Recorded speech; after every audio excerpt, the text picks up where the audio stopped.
What's up guys, welcome back to another video. In this video, I'll be showing you Designrr.io review. Is it worth it?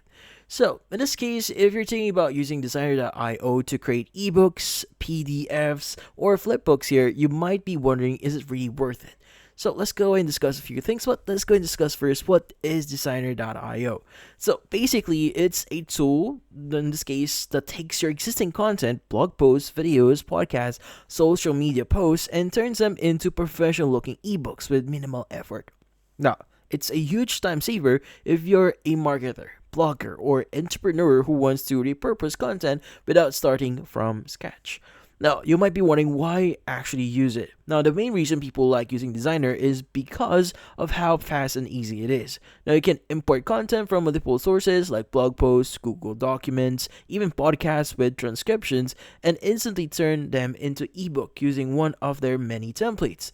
No need to worry about formatting or design skills. It does most of the work for you.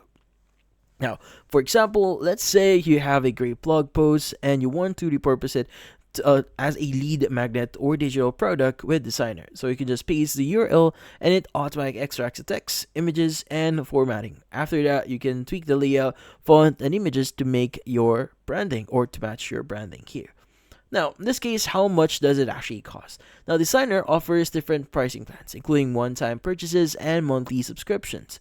The basic plan gives you unlimited projects, but premium features like 3D cover creation, transcription, and PDF importing requires an upgrade. Now, if you only need to make ebooks occasionally, then the price might feel a bit steep here. But if you're constantly repurposing content, the time saved could be quite worth it here. Now, in this case, that's about it. So if you found this video helpful, don't forget to leave a like or maybe subscribe to our channel. Thank you for watching.